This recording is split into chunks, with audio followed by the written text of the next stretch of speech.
false alarm. Can you hear me? Awesome. Hi, everyone.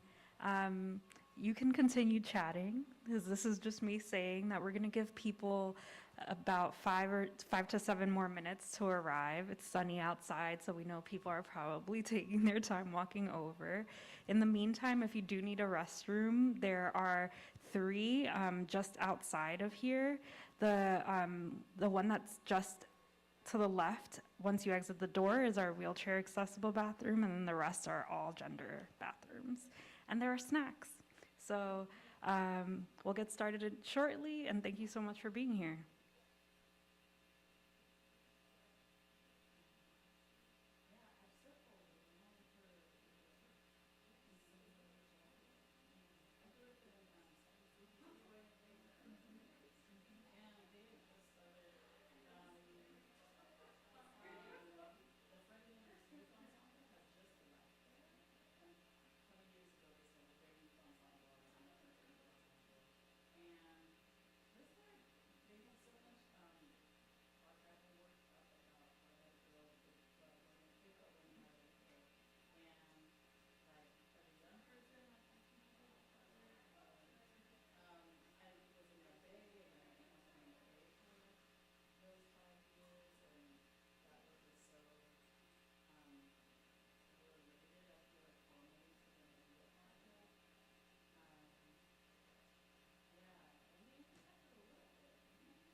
Sensitive mic. Hi, everyone. My name is Rachel Morillo. I'm the Director of Public Engagement and Research here at the ICA in Philadelphia. I always like to do this little test, but can I get a show of hands if this is your first time in this building? That's a first for me, that there's no one whose first time it is, but that's amazing.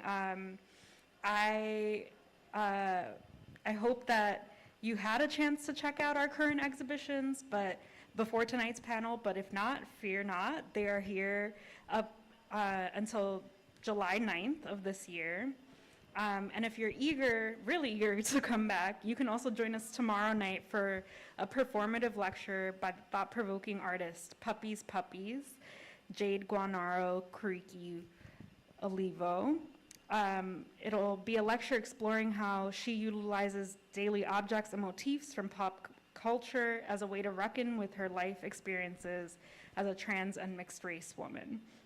And that'll be right back here in this auditorium tomorrow from 6 to 8 p.m.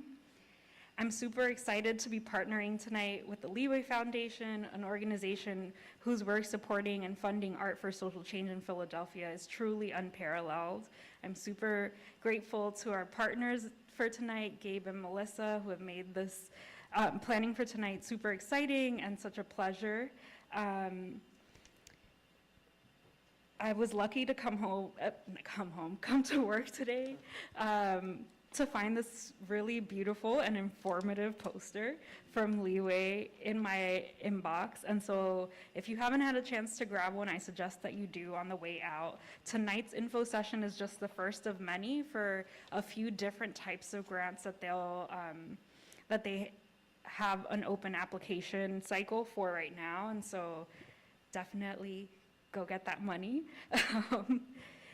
Leeway's work supporting women and gender nonconforming artists, cultural producers, and artists and cultural producers is especially salient in a political climate where folks who share these identities are devalued, diminished, and stigmatized. So I feel especially honored to be able to host this event tonight. As we gather tonight, we also recognize that we are in the traditional homelands and unceded territories of the Lenni Lenape people. Beyond this acknowledgement, I personally feel it is important that we strive to understand the long-standing and continual discriminatory practices that have brought us to reside on this land and to seek to understand our place within that history, and to also just understand that it is ongoing. I also recommend that you all grab some information and a postcard about the No Arena campaign that's happening right now, as I feel they're deeply related. I believe that art and cultural production are important tools for this kind of redress, and as Leeway's vision poem says, art is the language of change, it is our tongue so the legs can be nourished for the long march toward liberation. I just thought was really beautiful, so I wanted to bring that into this space tonight. And with that, I'm going to hand it over to our panelists who are going to self-introduce tonight, and start off with Germaine Ingram, our wonderful moderator. Thanks again for being here. Thanks. Thanks so much, Rachel. I'm Germaine Ingram. I use she, her pronouns. I'm a multidisciplinary artist and cultural strategist, and I'm a proud former Transformation Award winner, going back more years than I want to remember. And I'm also a longtime board member of the Leeway Foundation, and we're really delighted to welcome you tonight as we talk about this extraordinary opportunity that the Leeway Transformation Award is. And we're just so grateful to have our panelists here with us tonight. They've, in each of the last 3 years, they've received Transformation Awards. So they have very fresh experience that they can share with you about the trials and the glories of applying for that award. I want to give you, before I turn to the panel, I want to give you a bit of an overview about Leeway and a little bit of background on the award. But I just want to start by saying that I very often say to artists that if you're going to invest the time and the emotional energy in applying for a grant or a fellowship, it's good for you to make that investment with in an organization that cares enough about artists to create an application and an application process that encourages you to look that much more deeply at what your practice is, what your distinctive voice is, and what contribution you make to your field. And also gives you a platform, gives you an opportunity to speak clearly and articulately about what your voice is and what you feel your contribution is. If they can't provide a space for you to do those things, then it's not worth your time and investment to respond to those questions. That's my advice to you. You can take it or leave it. But that's wonderful advice. That's wonderful advice. And I think Leeway is really a prime example of one of those organizations that loves artists enough to provide a space for them to be their full selves as artists and to articulate who they are in an expansive way as artists. And this gathering here tonight is just one part of this process of Leeway's effort to make this process transparent and welcoming and hospitable and as generative as possible. You know, it seems to me that for a good application and a good application process, you've won when you hit that submit button, because you've learned more about yourself as an artist. Yeah, we all want the money, but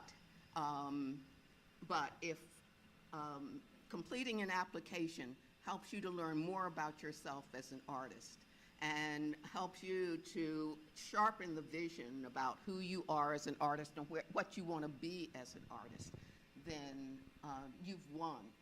You've already won by completing that application.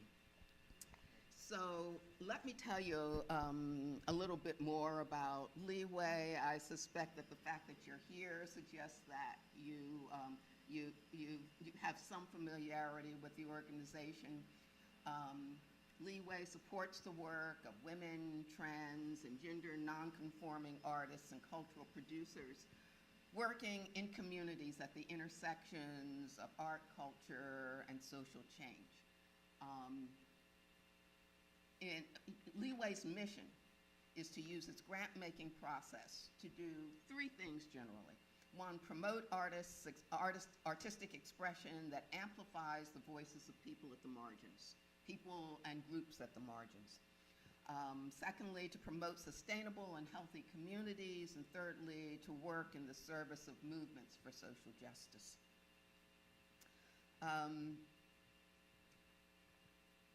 Leeway works locally, and we're really proud of that. You know, some foundations want to extend their footprint broadly. And Leeway does extend its footprint broadly by the examples it tries to create for risk-taking and artist-trusting processes. But our grant making is in the greater Philadelphia area that includes Bucks, Camden, Chester, Delaware, Montgomery, and Philadelphia counties.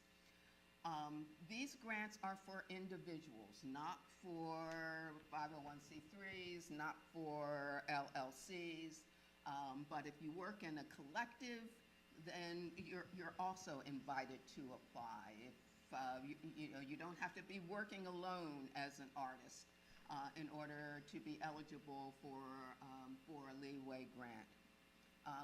And I think it's particularly important now that that Leeway is continues to support individual artists, because especially before the pandemic, those opportunities were shrinking as foundations were moving more toward supporting nonprofit organizations, or an artist had to work through a nonprofit organization in order to receive funding.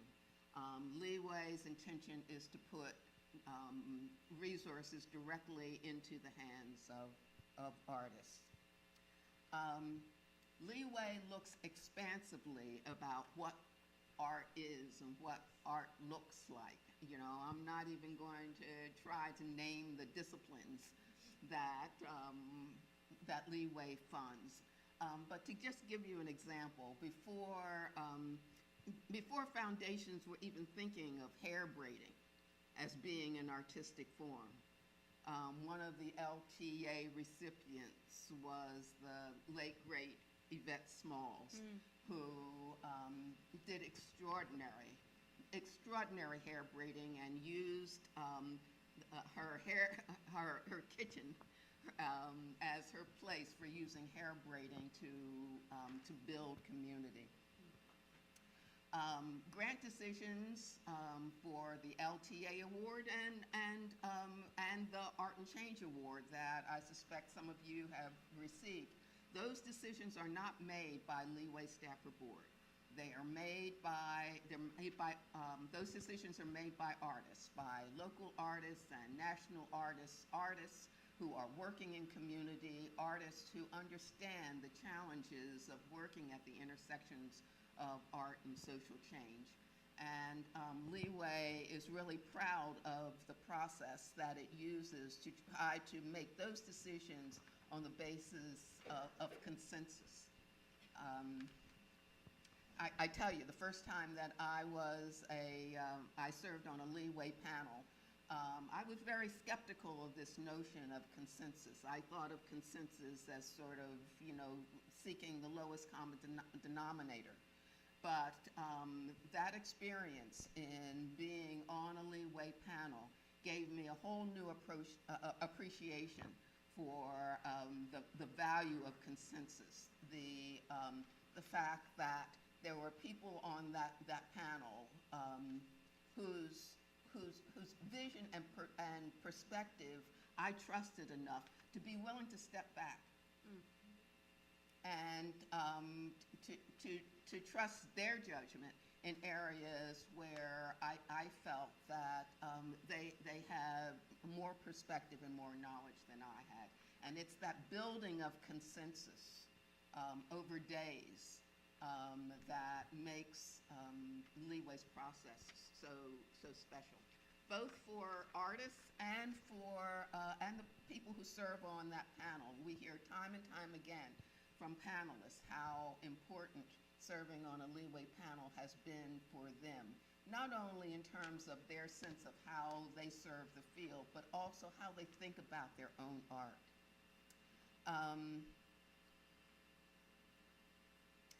As you know, the Transformation Award is unrestricted. It's $15,000 unrestricted money. It's very often the case that applicants and awardees for the Transformation Award have, a project going on, or 3 or 4 or 5, or lots of ideas as to what they would like to do, but it's not the future work that the Transformation Award recognizes. It's the work that you have done, as long as you've been working in this area for at least 5 years. Okay, what else do they have here? All right, so let me talk a little bit about the process before I turn to the panel. It's a 2-stage process.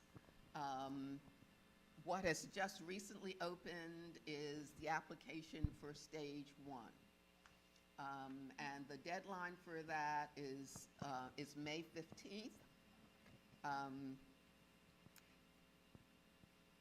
Typically, 75 to 85 people apply at stage 1, and that cohort of applicants is typically reduced to up to 30 people who are invited to apply for stage 2. And it's at stage 2 that people are requested to apply to complete a more extensive application and to submit work samples. Work samples are not required at stage 1 of the process. It's only at stage 2 of the process. If you're invited to apply to stage 2, then work samples are required.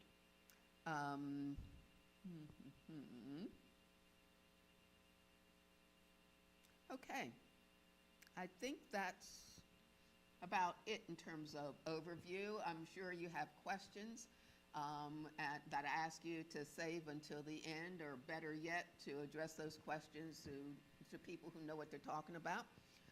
That's the staff people from Leeway who are here tonight. So you can either talk to them tonight or use the QR code to sign up for an opportunity to talk one-on-one with Leeway staff. Okay, so now we get to talk with our esteemed panel. On my left here is Arielle Julia Brown.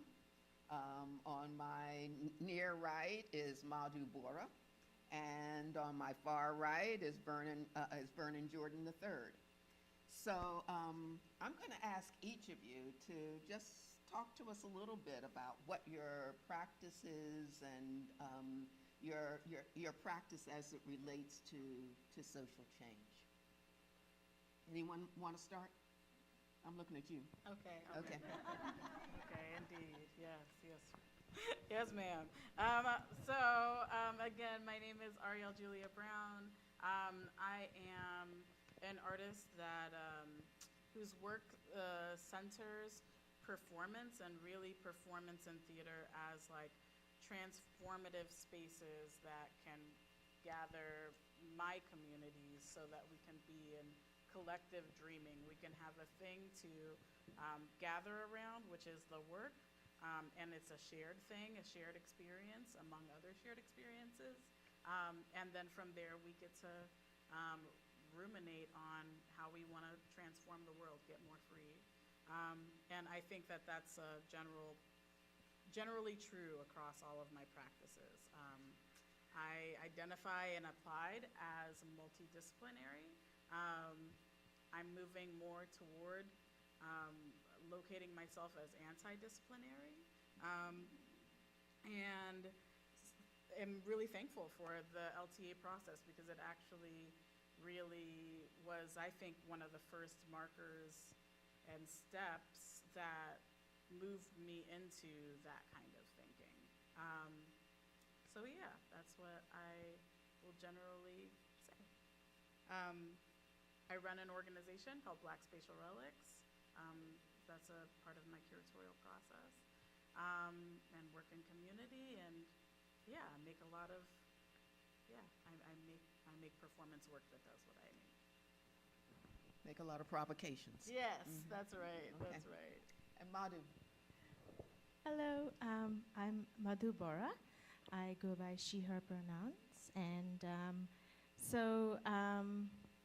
similar to Arielle, before I think I got into the process, I identified myself as a multidisciplinary artist. I was doing filmmaking, but all surrounding my work, which is folk and traditional arts.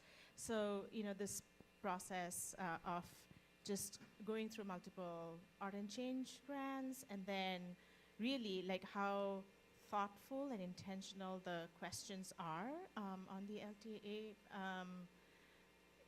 application allowed me to think through my art and what I do. So I'm a practitioner, at the heart of it, I'm a practitioner of a nearly 600-year-old traditional ritual, spiritual dance, sacred art form from the monasteries of Assam, which is the state that I was born in India. And this dance music tradition was preserved and transferred over generations by celibate monks, right? So as a privileged woman, I often think about, what it is like to embody the practice that lives on male bodies and was carried forth in male bodies. So that is my work, but I'm also a oral historian. That's my passion and project right now. I'm doing that along with the dance, and that's actually started with the Leeway grants, which allowed me to document the stories of the monks, and then that opened this whole other door of like getting into oral history. So yeah, that's what I do. Thanks. And Vernon? Hi, everyone. I'm Vernon Jordan III. Pronouns are they, he. I primarily identify as a filmmaker, writer, poet. And I think one of the things that the Leeway application kind of, I applied as multidisciplinary, right? Because I'm working in various forms, but the way that I put all of those things together in conversation with one another is this title that I call visual lyricist. And so that is kind of how I posit the work that I'm doing as visual lyricism, is trying to make these moving images, through film, feel like poetry, and in particular, poetry from a Black tongue and from a Black language, and figuring out how to make this filmic form speak in the same way that Black music does, or in a similar way, if at all possible. And so, figuring out how to make the images sing, is something that I think was rooted in my application. I also teach. I'm also a cultural worker and teaching artist as well. And yeah. I love the way that each of you is just sort of busting through, making porous all these silos. Love this, anti-disciplinary. That's great. And I'd like to say that I suspect that Leeway is one of the few places that has the capacity to lean in to that willingness to challenge the barriers. So I want to talk about an aspect of the Leeway LTA application that is kind of unique, as we don't ask for a resume or a CV or even a narrative bio. What we ask for is people to give 4 to 10 experiences, personal, professional, or political experience that has had an impact on your practice as an artist. And people very often find that challenging. It can be, as I think back to completing that myself, it can be a little intimidating to think about, well, what are those experiences that had a real impact on who I am as an artist? Would any of you like to talk about how you approach that question, and what were the satisfactions or the difficulties of responding? I can go. Sure. Yes. Indeed. Yes. Use the mic first. Yes. Happy to do that. Happy to do that. So again, I applied as multidisciplinary. If I were to name maybe 3 disciplines that I feel maybe I work as a dramaturg, which is, if you don't know what that is, it's a person who offers maybe historical context and research around a performance work that maybe is already in existence. If a work is not in existence, it's someone who kind of doulas a work into existence in a way, someone who's like someone who's asking questions in the room or in the writing process, or So I think I lifted two dramaturgy works that really were transformative for me. I worked on a show, Salt, Pepper, Ketchup, that was done in South Philly. And that was about South Philly largely, and that was really transformative for me in like the work of thinking about connecting with community by way of this work that was contending with gentrification and Point Breeze. And then there's other work, Grounds That Shout, and Others Merely Shaking, which is a body of work, a body of 6 works in total. I'm lying, like 8 works, including Germaine Ingram's incredible work. Yeah, it really moved through these historic spaces in Philly, these churches, and was contending with like the histories of some of 3 colonial era churches, one church and Church of the Advocate, which is not colonial era, and yeah, thinking about gathering community. And so I feel like, how do I tighten this answer? I had like 2 dramaturgy works that were circling around like how I think about dramaturgy and social justice. I had 2 works that were looking at kind of my social practice, cultural strategy work, which includes like Black spatial relics and like work that I was doing at the time with Monument Lab around performance curation and strategy in those spaces. And then I shared artistic works of mine. And so I think like that's how I divided it up, and I chose experiences in each of those disciplines that felt like they really got to the heart of what my practice is in each of those disciplines. So yeah, that's how I approach that. And Vernon, you were chomping at that bit. Go. Yeah. I also want to say, you're a theater kid, former theater kid. I am. I mean, I saw. Listen, your mic etiquette is amazing because your mic is all the way down here, and like I can hear you perfectly clear. And, like meanwhile, I'm like, anyway, sorry. The nerd in me was like, I love that. But it's related. It's an aside, but it's related, right? Because I think in answering that question, I had to like type in to like, are there any theater kids in the audience right now? Former theater kids? Okay, yeah, ish. So like, you're building a play for months and months and months, and you're having these like wild, various experiences with some people who are strangers, maybe some people who are friends to you. And then after the show's done, you look back on that experience and you're like, damn, that like we put in work, or like I'm very deeply changed in this way, which is one of the values of theater and why people, why actors are drawn to it, why tech folks are drawn to it, because you really do develop this kind of, family experience if the production is going good, right? Sometimes they don't. But it's experiences like that I think like are important. Like it's not just about what I have at the end, but like what I experienced. And so I think 2 of mine, I helped a friend write a film, but it was in a very theatrical way. And so her process of writing this feature film script and kind of coming up with the story was to take, I think there were like 6 or 7 of us, her friends, and we helped her like do improv. And so each of us was a different character.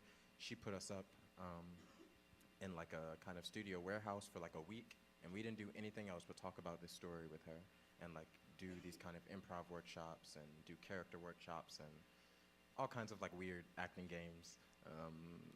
We had to like become a bird or like become an animal. But that for me was like, oh, that's the kind of process that I'm interested in as a filmmaker, is like having some really deep-seated time with my actors and other collaborators. So I talked about that, and then also talked about my experience having a child lead on my film called One Magenta Afternoon. And so, that was special to me because I had just finished, kind of shooting I guess, a couple months before I applied. And that child is the son of a former poetry teacher. So it was like this full circle moment that I had to contend with of me now kind of being the teacher that his parents were for me, you know? And so like that is deeply important to me in my life and also to me as an artist, and it helped me kind of settle in and like anchor, like this is what I want to continue. These are the kind of experiences that I want to continue to have, and have already made kind of happen. And so, yeah, it kind of set out as a beautiful example. So I approached it in a way where I really wanted the panel to know who I am and, you know, as a person, and what kind of my connection was from the very beginning to this art form, right? So I tried to situate myself with the art form, and I just listed my life experiences, this hide and seek, and, you know, this, like, constantly, like, this tension where, like, there were years in my life where I actually was distanced from my teachers, and I had no access, you know, to the art form, and I wanted the panelists to know that, right? So how, you know, from the very first moment that I fell in love with this tradition, which was when I was 4 years old, and then I just like sort of laid out the entire trajectory so that, like, you know, the panelists could know who I was, and, you know, that consistent, you know, perseverance to continue to kind of invest in my art and this deep relationship that I had with it. Of course, I did mention, you know, I think 1 or 2 projects, especially in the one section where it asks you to highlight one of the experiences. There I talked about this one big project that was sort of like a full circle for me, right? But the first, you know, few experiences were just, you know, life experiences and moments that, you know, sort of made me fall in love with my art form over and over again. And you know, what I heard, and I suspect what you heard, was that for each of you, there was a somewhat different approach. There's no magical recipe for how to respond to this. What's important is that every experience that you identify is you state it with intention. That you can say clearly what the connection is between that experience and who you are as an artist today. You're asked to just, you know, to amplify on just one experience, but each one should contribute to this idea of who you are as an artist today. You know, one of the best pieces of advice about writing a grant application that I received years ago was choreograph your application. Just like, you know, when you go to see a dance, when you go to see choreography, you see themes and you see variations. You want to see within in that whole application, all those themes and variations come together in a way that tells the reader a story about your art, your voice, your life. And so for every aspect of it, for every individual experience, you're thinking about how does this relate to a theme? How is this a variation on the theme that comes together in a way that's coherent and gives the panelists a strong sense of who you are as an artist? Can I echo that really quickly? Sure. I want to say too that I think if you start to answer like the narrative questions, right, and you just, you know, rough draft it out, there are certain things that they can fall away, and that those things might actually be the things that could end up in those kind of in that experience column.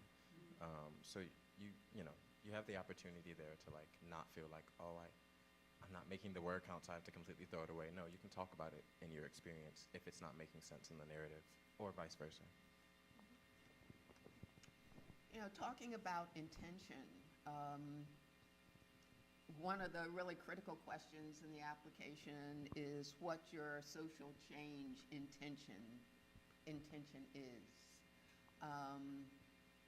I'd like to talk about it as sort of a theory of action or a theory of change. What is it? What do you want to change socially, and how does your work connect to the change that you want to see? And how can you show that connection between your art and the social change that you would like to see? It doesn't mean that it's going to be accomplished. It may be an aspiration, but you want to be able to share with the panelists your vision for how the work that you're doing connects with that vision for the change that you want to see. So would any of you talk about how you identified your social change intention and its connection and the connection to your artwork? And the winner is? We can like rock, paper, scissors this. My students rock, paper, scissors. I'll go for it. Okay. My students rock, paper, scissors on every decision, and I think it's the cutest thing in the world. I don't remember. I think I talked about historical preservation. Melissa, do you remember the exact? Okay, I had one of those words right. Thank you. Yeah, I mean, I was thinking about what it means to not just be like a kind of student of history as a filmmaker and as an artist, but putting myself in the position to really be a bearer of that history and like take up that intention of saying, okay, I can look at this thing, I can study this thing, or I could recognize that I'm like in this thing, and what am I going to do about it, and what do I want my films to be doing about it, and my art to be doing about it. And I know I talked a lot about my like holding a kind of queer archive, the Black queer archive, and the kind of erasure of that. And so a lot of my narrative was kind of built around that I hope to be making films that shed some light on things that maybe we've forgotten, or call us to remember things that we'd like to continue to remember. Yeah, I don't know. Does that answer the question? I think so. Madhu? Yeah, you said cultural preservation, thank you. That triggered my memory. So yeah, my social change purpose was also like cultural preservation, but like there's so many nuances involved in, as a practitioner of a nearly 600 art form, like, a 600-year-old art form, which was transmitted orally, right? I was using, and this was through the process of writing grants, as Germaine's wise words, right? How you find your voice. There was this realization that I was using my body as an archive. Yes, I was documenting, digitally as well as electronically, but like, the body was my archive, and that's where the preservation was happening. But, I also mentioned the other forms of archive that I was building, which was supported by other Leeway Art and Change grants. And then I also talked about carrying this work forward and transmitting it to, the wider universe, because until very recently, I was the only Hotria performer, bearer of tradition in the US, right, or in North America. And it gives me great joy now to see over the pandemic, there are a few folks here and there who have started studying and actually performing, because now they see as a viable, they see like, oh, there's interest. I mean, you can actually, practice this form, and there are areas where you can showcase, this beautiful art form and also connect it with community. So, those two things were my preservation and propagation. And I kind of went on to describe how I was doing that. Indeed. I worked with racial justice and cultural preservation and feminism. And I would generally say that all of my work that I really lifted in that application is somehow touching those spaces, if not entirely rooted in those spaces. I'm trying to think what more about that was useful. I think that what was lovely about that prompt to identify with a change area was that it guided me toward amplifying works at that intersection. So it guided me toward, for 5 years I ran a project called the Love Balm Project, which worked with mothers in the Bay Area who had lost children to systemic violence. And these are all women of color. These are all women who are doing this. The circling we were doing was very much rooted in traditions of womanism and at times Black feminism as well. I'm a Black feminist, and so that was there. And about racial justice, right? Because we're talking about white supremacy that has done harm to these people's families. And so it drew me into talking about that work. It drew me into talking about this play that I'm building about my Auntie Donna, who is a transcestor. It kind of it rooted me in okay, what are the works that attest to this as my foundational practice?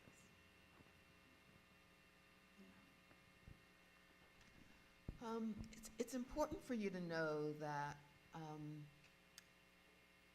the Transformation Award is open to people of all ages and people at various stages in their arc of practice.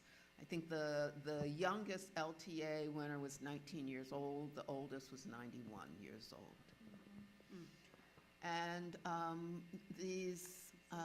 so long as an artist who's been practicing at the intersection of art and social change for at least 5 years, you can consider yourself an emerging artist, a mid-career artist, an established artist.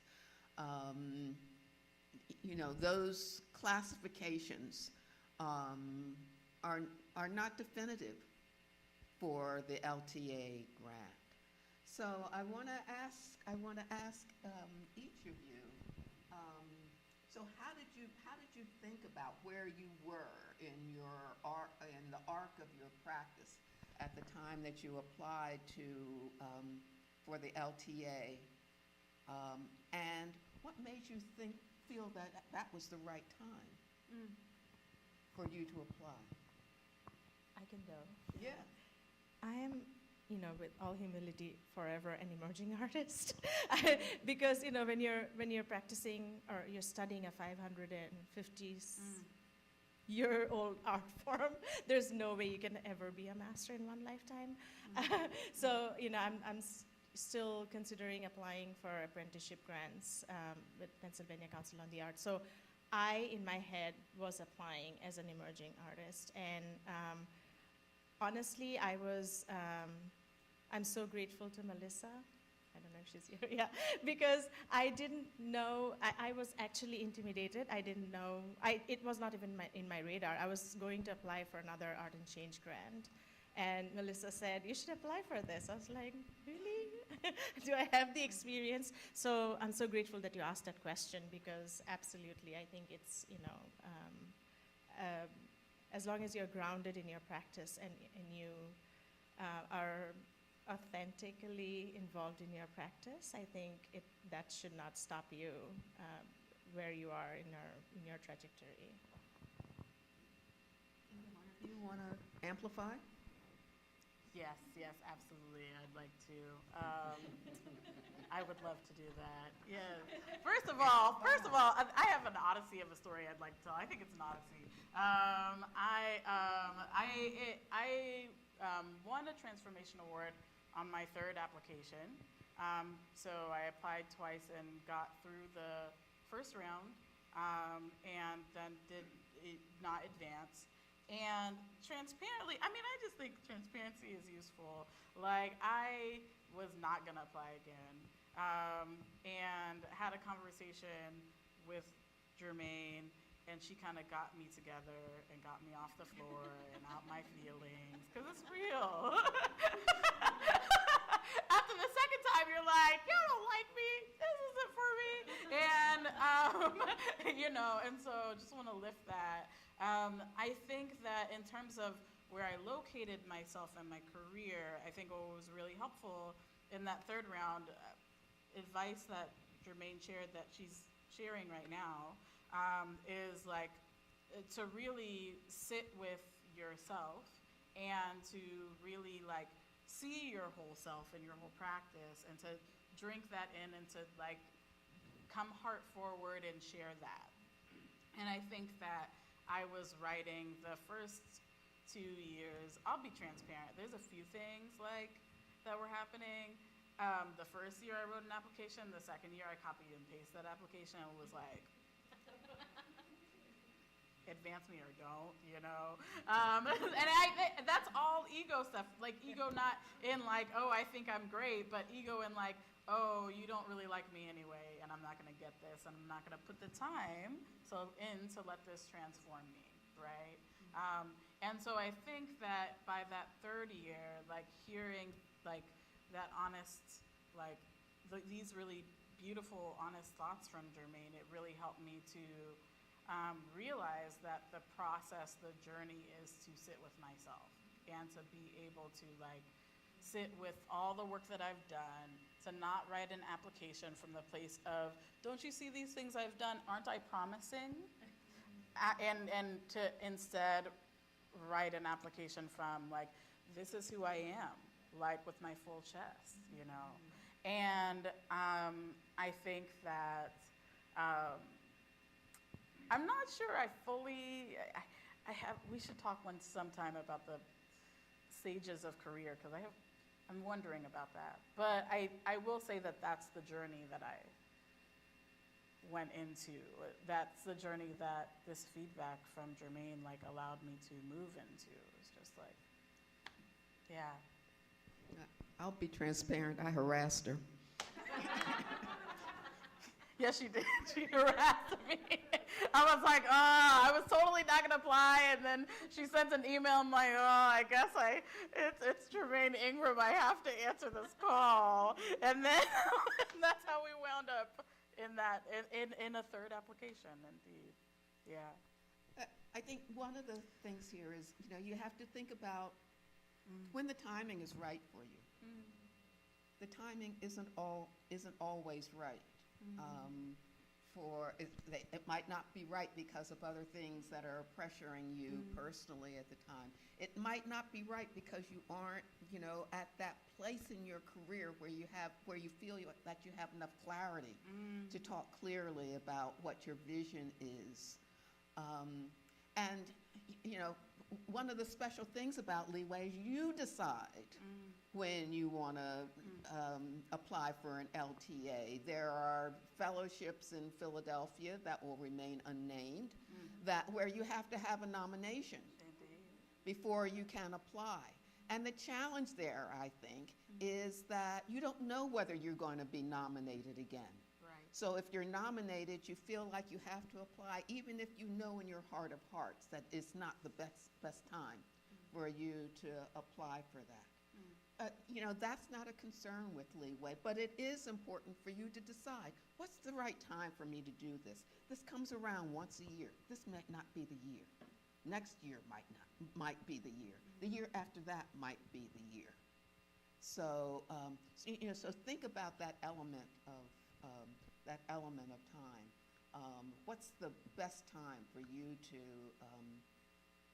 to be able to articulate who you are as an artist and to share your vision clearly?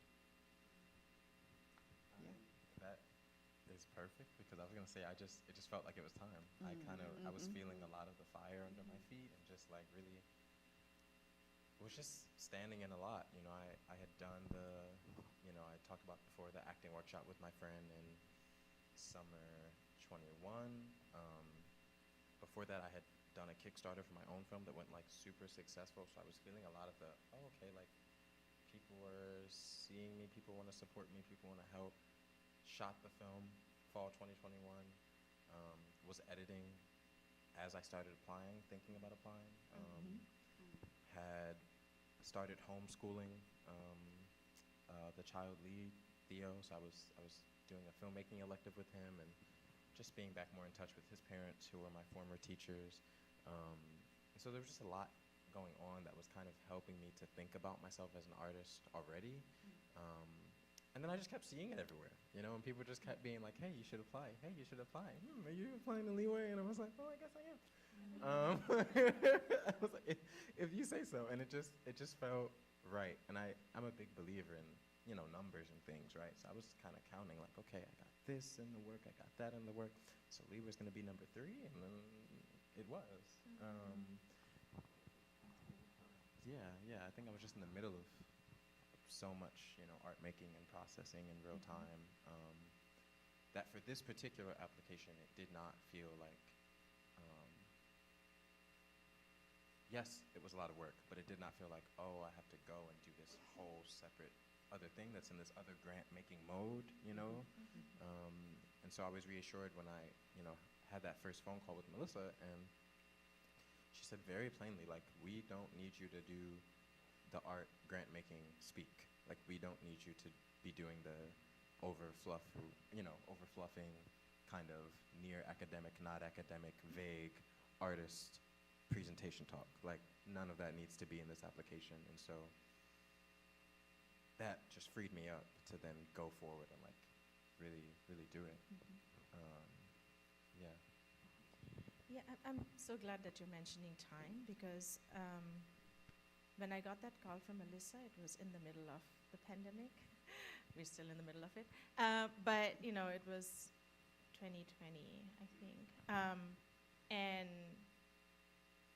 the pause really allowed me to, before that, I feel like my whole practice was very horizontal. Like I was spreading and stretching. I was on this mission to take the Hotria story to like different spaces, right? I was all over the country here, performing in India. I like tried to take it to London and Mexico, and then the whole world shut down, right? And so there was despair, but there was also this glimmer of hope that I finally had a moment to sit with myself and like really think deeply about my practice. And this was a time when I also started, I knew I couldn't be with my teacher. It was the first time in years that I was not going to go to the monastery, and there was no, I did not know when I would be able to see him, and I was really scared, because at that time we didn't know what was going on in the world, and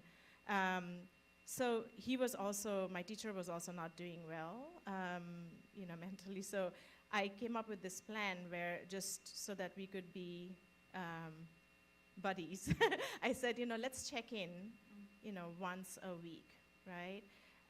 From that, and then I started just singing hymns and reading some of the scriptures to him on the phone. From that once a week, it became 3 times a week, and then it became twice a day, right? So through the pandemic, my relationship with my art form, with my teacher, deepened in just unimaginable ways. And that also, I think, allowed me, it was my first time applying for this, but I think I was ready. The time was just right, because I was in that, space mentally, where I was very comfortable in my body. I was not running around. And I also had that moment to kind of reflect very deeply. Yeah, that's really remarkable how many artists I've heard talk about how the pandemic, for all of its tragedy and its loss, allowed them space to just get quiet and listen to what they needed personally and what their practice needed. Melissa, how are we on time? Oh, oh, okay, all right.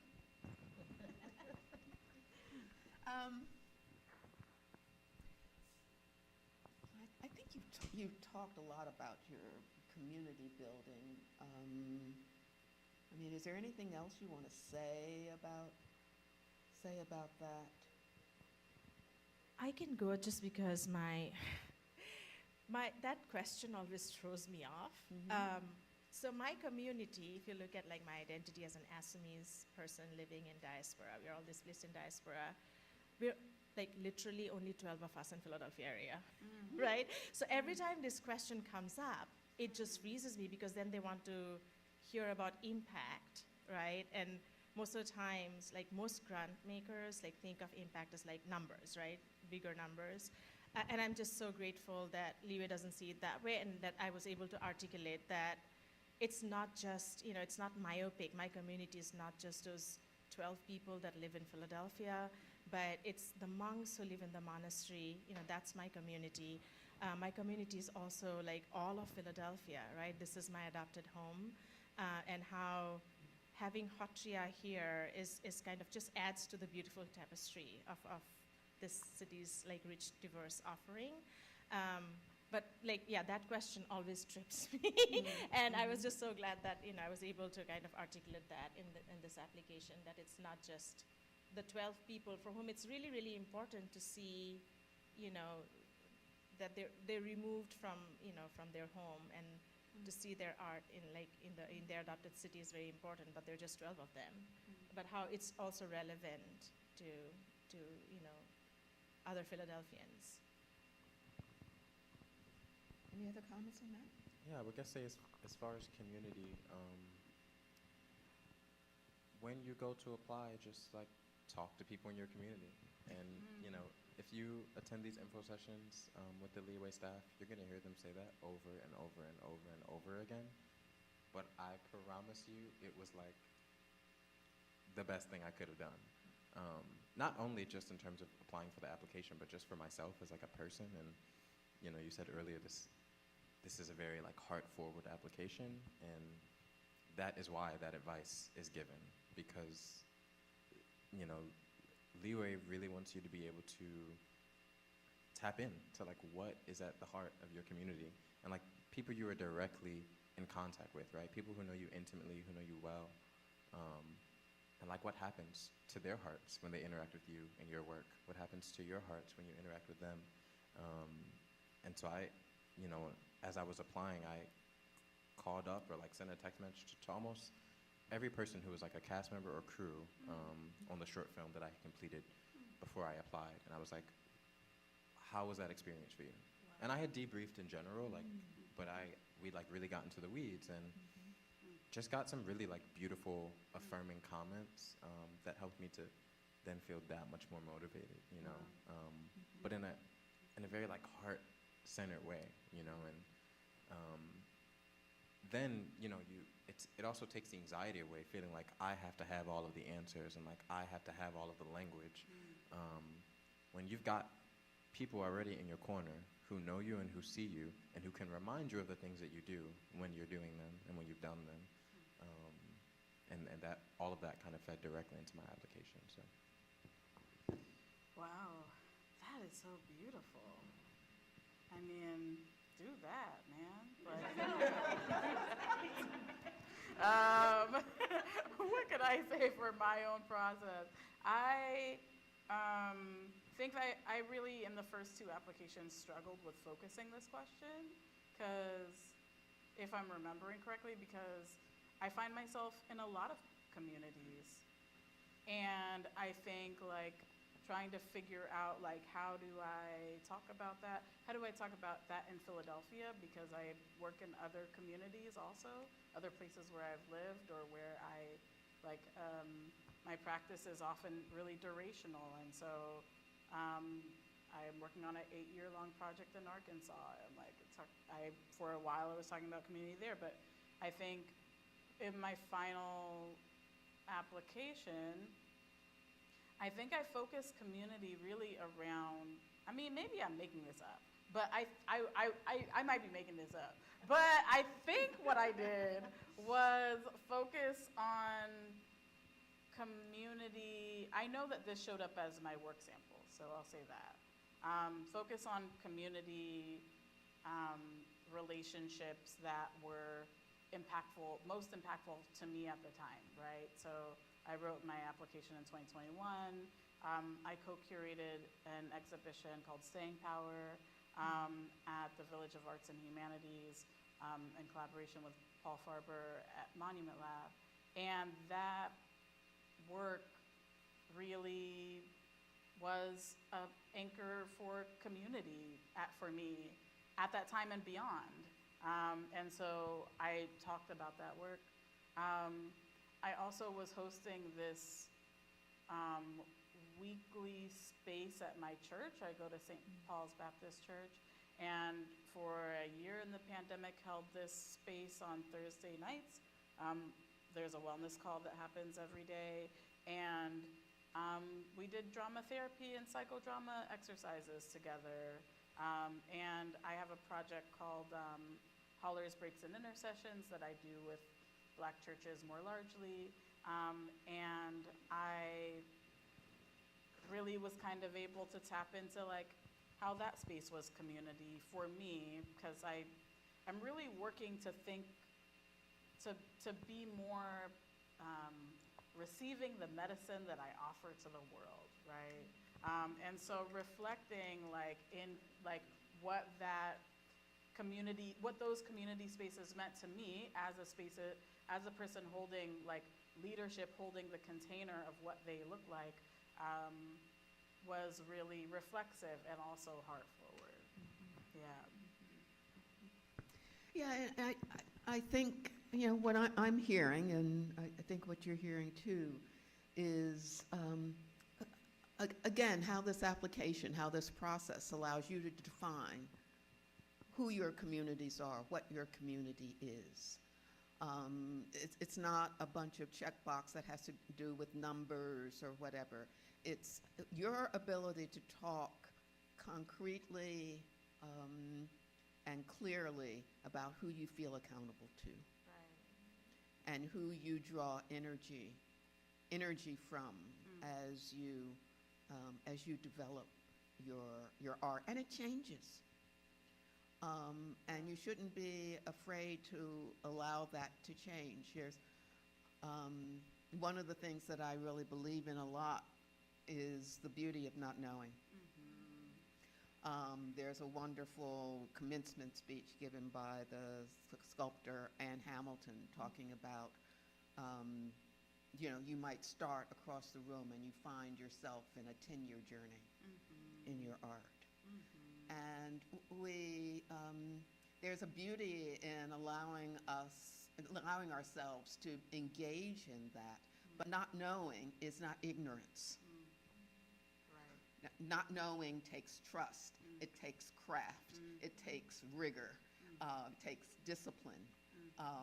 And without those things, not knowing is the recipe for disaster. Right. But we shouldn't be afraid to change. We shouldn't be afraid to say, I don't know, but I can tell you where I am right now. Yes. And this application gives you the opportunity to say that, and to say it earnestly. Yeah. So, take advantage of that opportunity. And I guess the other thing I would say is, you're talking about, heart-filled. There's a improvisational dance artist named Barbara Dilley who talks about well-wishing, entering every space as a well-wisher. And that's, I think that's the attitude that, that Leeway has in this process, that it's a well-wisher for every applicant. It doesn't mean that everyone will receive an award, obviously. But this process is designed to wish you the best at every part of the process, and wish you the best opportunity to know yourself better as an artist and to show your capacity, show your competence as an artist in the process. So it's that spirit of well-wishing that that is shown organizationally, and I think it carries over into a value that we can develop as artists. I mean, you know, as artists, you know how we can be.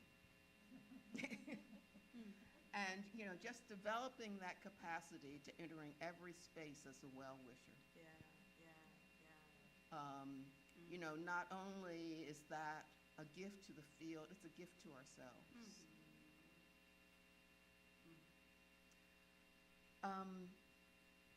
One of you mentioned work sample.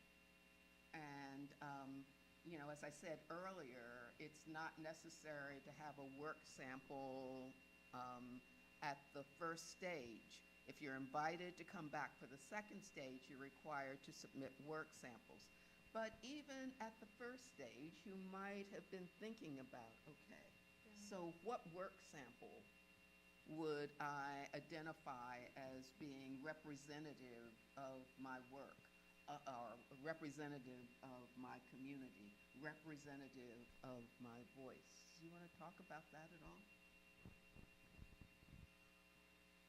Yes. My work samples in the first,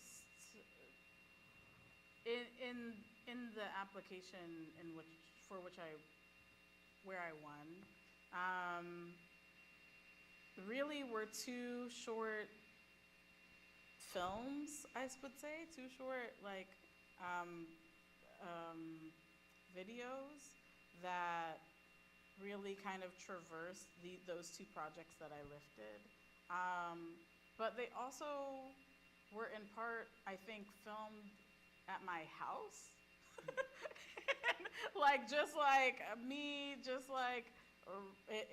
In conversation with this camera, like talking about what those works were and offering context. And I think that, like, what I would say generally is, like, I think that previously I'd been applying with, like, oh, here's my whole play, which is, like, lovely and, like, a lot, you know? Or, like, you know, maybe people will find different ways into that. But I feel like sharing work samples that rooted me in, like, so here's a project and here's how it intersects with my practice, like, allowed people to see a full, like view of how the work is situated, in me. It, like, didn't take me and my practice out of the center for you to just see this work of art. And that was, that's how I worked with that. Either of you want to speak to that? Yeah, I can't remember everything that I submitted, but I know for a fact I submitted my short film, One Magenta Afternoon, as a work sample. One, because I was just in love with it. And then two, I think I feel like in my application in stage one, I almost telegraphed it. Not to say that you have to do that, but I think it was such a big part of my life and will continue to be because I'm developing it into a feature film. So a lot of when I'm talking about myself as an artist, like, that film just comes up because it's what I'm in right now and kind of what I'm making. And so some of my application was already talking about the process of making that short film, and so then in including it as a work sample, the panel got to see it and, like, receive all of the things that the film is doing. And so I didn't have to talk about what the film was, you know, all of the mechanics and all of the artistic choices that I was making about the film in the narrative piece of the application, because I knew it was going to be a work sample, and that they could have those two things up to compare instead of getting in the weeds about, you know, the metaphor of the shot and, like, whatever else. Yeah. Germaine mentioned themes, so I was very mindful about that when I was writing my application, and I wanted my work samples to reflect those themes of preservation, and also, like I said, the community question, which I struggled with, and I wanted to show that, the different communities I was part with, and like what my relationship was. Like, so one of the very sweet, and there was this arc, and it was also related to my experiences. I think I listed in my experience too about how, back in 2002, 2003, I had this dream of bringing, I don't know what I was thinking, but 10 monks, I thought, I'd bring them here and do like performances all over the Northeast. And I actually said that. And, my teacher always says, when you say it, the universe listens, right? I was naive. As I grew older, I was like, oh my goodness, this is never going to happen because, that's crazy. And then just by sheer luck, I found this missing textile from our heritage lying in storage at the PMA. And I was able to bring that out. They had no idea what it was. And then connect it to the monks, and basically I received a Pew grant and, brought the monks here, and we performed so one of the work samples, I did not put the one at the PMA where it was a pilgrimage and it was an offering to the textile, and we were performing to the stories of the textile. But I really wanted to, submit that, but then I went with, because I was thinking about preservation and documentation.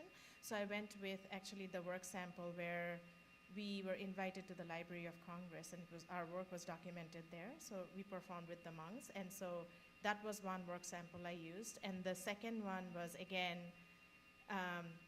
thinking about community and this theme I was talking about, where taking Hotria to mainstream places or places outside of its natural habitat, right?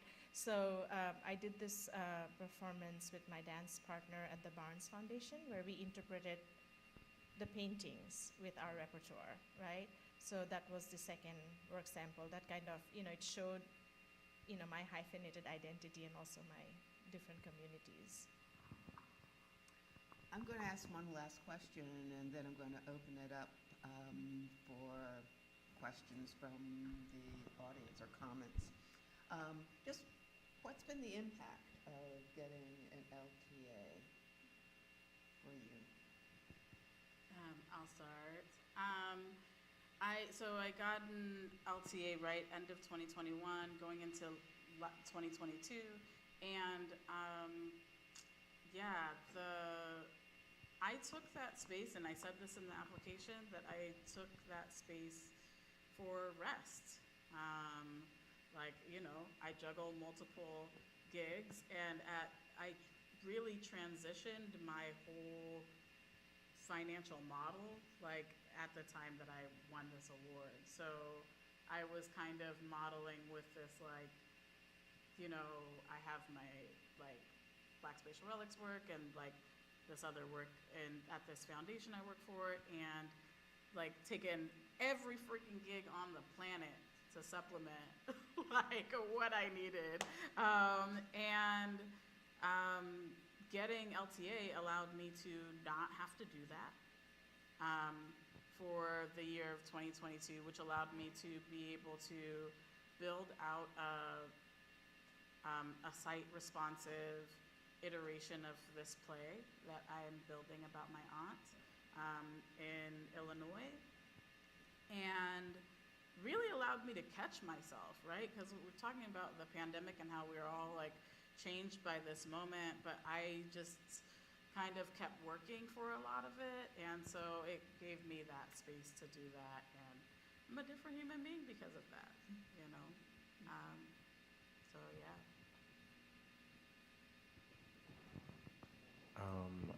I took a very nice vacation to St. Martin in February. I just got the grant in 2022. So yeah, it's just allowing me to treat myself in ways that I otherwise would not have been able to, and worry less about rent and utilities and things. also, I was finally able to like buy a new laptop, and like I've been working with the same MacBook Pro since 2014, and she's on her last legs, so I needed that. Yeah, just giving me space and like room to have some more tools, you know, in my wheelhouse, and also, like you say, like a bit of rest and retreat. I'm a little less lucky because I was already signed on for like multiple things, so I'm sleeping a little less than I had intended. But you know, c'est la vie. It gave me my home. Amen. So, you know, I was finally able to like have a chunk of money to put a down payment and buy a house just before. So, you know, and that's like, it's such a sweet space. It's really sacred. Also, it's amazing how much $20,000 can do to you, right? 15 plus 5. I was able to also support my teacher through the pandemic, and you know, a few cows in the monastery. So that brought me a lot of joy. Thank you all. It's been lovely. I'm going to open it up. People have questions? Yes.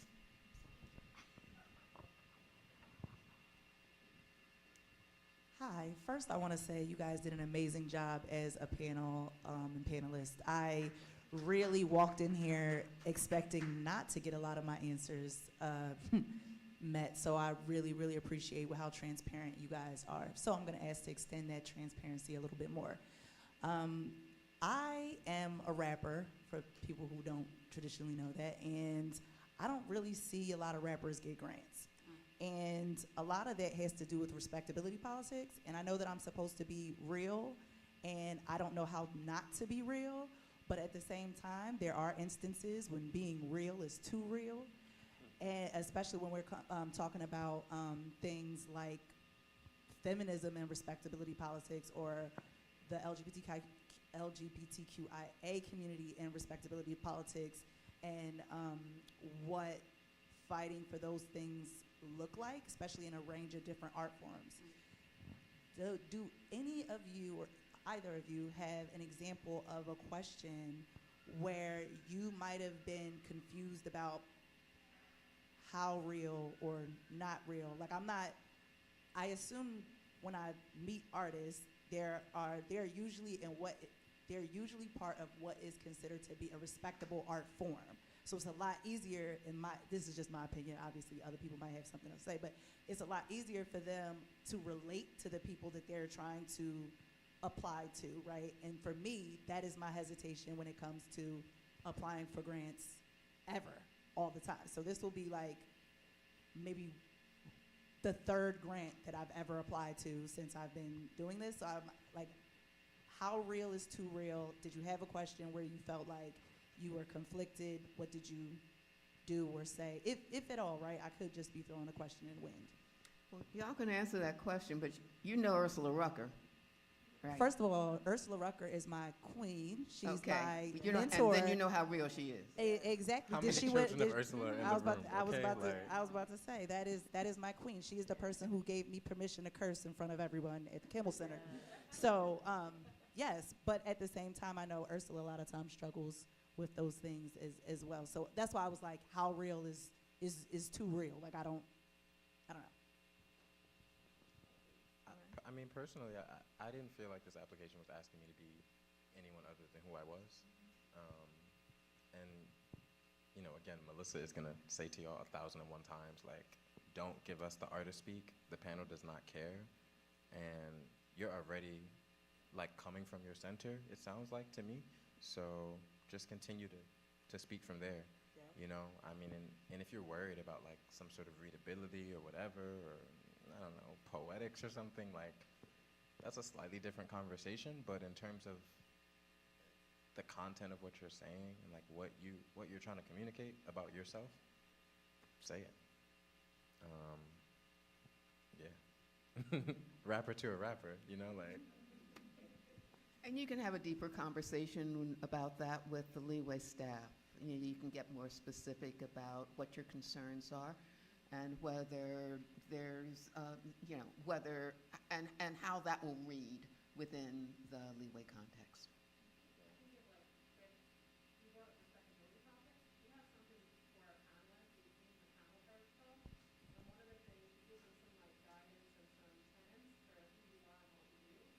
One of those things is about respectability politics, specifically. And who helped us develop that was hip-hop artist Ra Goddess, who called that out a couple years ago. And so we learned from Ra and put it in our panel charge. We also have things not just about respectability politics, but around sort of body liberation and sexual politics, too. And so if you're working in art forms that deal with erotica or porn or anything like that, you don't have to worry about that either. So I just want to make that known here. So.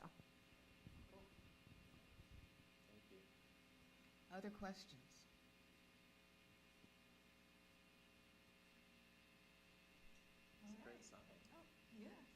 Yes, Carlos. I was wondering, going back to talking to members of your community, what were some specific questions you asked them, or specific like themes or things that you were talking about? I think I really was just asking them, like, what do you feel like the impact of like our relationship is on you? What's the impact of my work on you? What has your experience of my work been? So beautiful. What was your experience being a part of this work? And it just got the most beautiful answers. I mean, I'll give you like a concrete example too. And this wasn't the question I asked, but something that just happened. The lead, and I'll just name him because I keep calling him the child lead, Theo.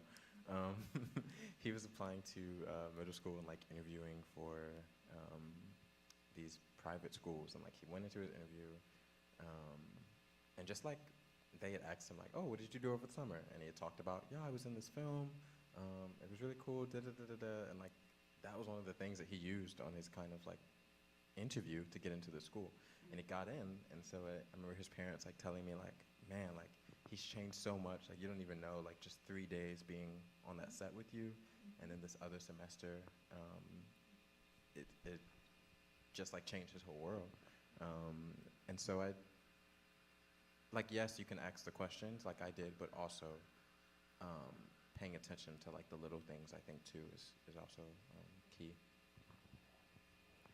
I just want to say, Vernon, I'm like so glad that you spoke about that, because I did that for one of my project, and I mean, I think every artist should incorporate this, feedback on relationship and what it was like to be in community, with your collaborators, because the project with the monks, like that came up later, right, as in terms of impact, and I didn't think about this, but for many of them, one of them, the youngest one bought a bike after his tour here.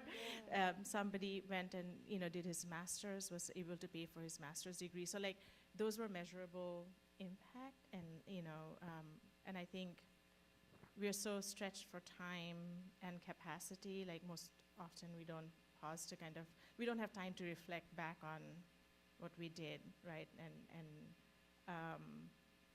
what beauty it created for folks involved, and I think it should be one of the best practices included.